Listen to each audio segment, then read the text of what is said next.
Alam mo, bro, meron akong iniisip lang eh. Kung kailan ba nabuo yung VAT? Panahon pa ni, Jesus, policies. Jesus, di ba? Ikapo, ba yun? Hindi kasi iniisip ko lang. Alam mo, every time na bumibili tayo ng mga fast food. Gamit. Yan, gamit, kahit saan tayo, online, ang taas ng VAT di ba? Tapos yung VAT, income yan ng bansa. Oo nga. Di ba? Ngayon, dahil nagkaroon ng income bansa, maraming pangpagalaw yung natin. Maraming pwedeng galawin na pangangailangan ng mga kababayan natin. Okay, masaya yan. Maganda yan. Para sa isang bansa. Ang problema, saan napupunta? Ngayon, sa nakikita natin na dito pala sa mga infrastructure, sa mga ghost projects, hindi lang infrastructure. Kasi, ang nakita nga nila ngayon, maraming departamento ang may mga ghost project. Hindi lang mga infrastructure. Pati yung mga pinipurchase, pati yung mga kung hindi man ghost yun, pinapatungan ng sangkatutak. Overpriced. Recently, meron na naman sila parang pinapabalita na Wi-Fi naman, overpriced. Diba? So, kung iisipin mo, itong mga binabayad natin na 12%. 12? Oo. Doon pala napupunta lang. Ngayon, meron mga nagpa-file sa Senate. Ang gusto nila 10%, ibaba sa 10%. Nakikita na dati na yata 10% yan, tapos inangat yata ng 12 ni Recto noong siya nasa... Si Recto pa rin? Ayun nga yung gusto ko tanungin sa'yo eh. Dahil itong si Recto na naman yung nagre-reklamo na kapag binabaro ng 10%, nawawa Pilipino, wala naman daw mangyayari sa yung mga operating... Revenue loss. At saka yung operating expenses, uutangin na lang daw. Paano nangyari yun? Sobra-sobra ngayong ninanakaw eh. To the point na trilyon ang nawawalang pera sa kaban ng mga tao.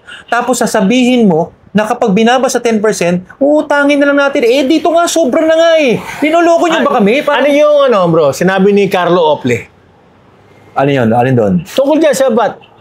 Oo nga, meron siyang sinabi dyan si Carlo Ople na parang puro na lang kalabit-penge itong mga nasa gobyerno na hindi ba dapat ang pagtuunan? Ano mas amang nawawala? Yung yung ninanakaw na hindi itong VAT? Hindi. Ngayon, ito kung babawasan mo ng 2%, pero meron dito sobra-sobra pala tayo, pinapakita nitong mga na-imbestigahan ngayon, paano mo masasabi na uutangin natin ng mga operational expenses kung sobra-sobra naman pala talaga yung taxes ng mga tao?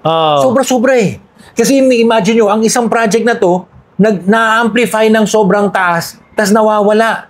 Ibig sabihin, maraming extra. And kahit sabihin mo, itong maraming ninanakaw na sobrang daming pera, umaandar pa rin naman tayo dito sa Pilipinas. So, ibig sabihin, with or without itong excess na to na ninakaw na, umaandar pa rin. So, ibig sabihin ito, bawasan man to ng 2%, hindi madadamage yung, kung walang nagnanakaw kung walang kaya yung sa Dubai, di ba? Sa Dubai, bawal magnakaw doon. Wala kang tax doon eh. Yun nga, ba't pala ganun? Sa Dubai, mayamang bansa, walang tax. Ba't kaya? Yan. Kasi walang nagnanakaw, bawal siya magnakaw Dito may... Dito grabe. Hindi, sobrang grabe. Actually, sa Amerika ata, 3% lang eh. Hindi, okay. Sabihin na natin, lagyan natin sa 10, 12%, no problem. Pero babawasan mo ng 10%, sasabihin mo, uutangin na natin yun. Bakit? Ano ba binabudgetan natin yung mga nagnanakaw? Lalagay mo na talaga sa budget yun? Siguro. Hindi pwede. Tanggalin mo yun ang tanggalin mo. Yung pork barrel yata, doon nang gagaling. In fact, sinabi ni Kiko Barsaga yan. Ano? Sabi niya na hindi malulugi ang bansa, di ba? Kung babawasan ng 2% yung VAT, ang tanggalin natin yung magnanakaw. Tama naman. Sinasabi kasi ni Recto parang parang nilalagyan niya na ng budget yung magnanakaw kasi bakit kapag binabahan mo, magkakautang na tayo. Dami nga na ninakaw dito eh. Sobra-sobra eh.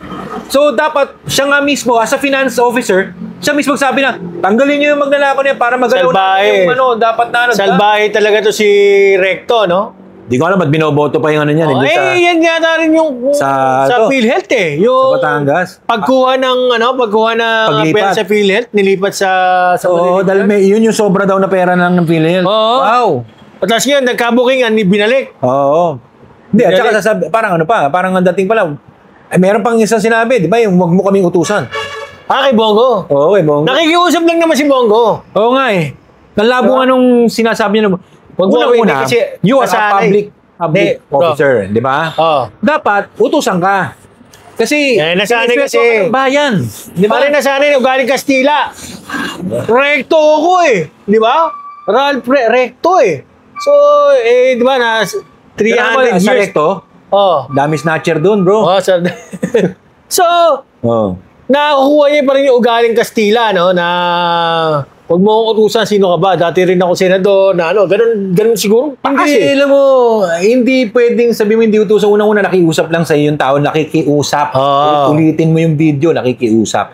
So, hindi yun pag-uutos. Of course, may respeto rin pa rin naman yan because you're a secretary, di ba?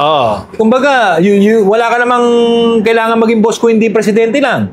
Hindi ka naman siguro utusan. It's more of like, at kung yung taong bayan magsabi sa'yo na, gawin mo to, pera namin yan o pera natin, sama ka na, di ba? Pera mo rin yan. Di ba? Pero, yung trabaho mo is to serve the Filipinos. Yun ang pagkakaiba natin. Di ba? Ngayon, huwag mo sasabihin nyo na huwag mo kami uutusan. Hindi kayo inuutusan. Pinapaalalanan kayo, pinapakiusapan kayo. Yes, Yun lang yun. Ito naman, sa mga, may video kasi, lumabas si Padilla, yung babae. Yung spokesperson. Ano pangalan? Yung spokesperson ng AFP. Si Padilla, babae. Parang may nagtanong sa kanya na etong may pwedeng matanggalan ng pensyon. Etong mga retired. Sabi nila fake news daw yan. Asan ba yun? Yun nga, yung pensyon, natanggalan ng pensyon. Ngayon, yung mga nagsasalta ng against the government. Parang gano'n, na may instance ba na tanggalin yung Hindi, tanong ko, hindi ba siya fake news? Kasi pinakalat nila fake news eh. Hindi mo na. May video eh. Meron. Hindi naman niya sinabi mismo na kung sino tumutulig sa hindi ganun ang pagkakasabi. Kumbaga yun yung gist. Pero yung gist, tatanggalin mo ng pensyon talaga. Kahit ano pa man yan, basta sinabi mo na pwedeng tanggalin ang pensyon, anumang angle yan. Yan. sa saligang batas, bawal galawin yun. Uy, karapatan yun na nagsilbi sa bayan ng mga sundalo natin. Isang buhay yan, di ba? So, kahit ano yan, reason pa yan, basta sinabi mo pwedeng tanggalin yung pension yan, medyo may problema na ito. That is the reason we are called the democratic country. Ngayon, di ba, pwede tayong magsalita. Di ba, pwede tayong magsalita so long as may mga limitations naman. Ngayon, bumawi naman siya. Nag-guess sa mga radio station na fake news yun. Hindi naman ganun ang pagkakasabi ko. Galing magsalita ng fake news, pag spokesperson ka, siyempre, ikaw yung tagapagsalita ng mas higher. Halimbawa, ni Bronner. Diba? So, ibig sabihin, galing yung kay Bronner. Tapos sabihin ni Bronner, galing yung kay Makoy. Kay Marcos. Kung walang kinalaman si Marcos doon. May mas mataas pa muna bago dumating kay Makoy. Hindi. Chain of command eh. Ano? Si Claire Castro pa. Buta na. So, yun.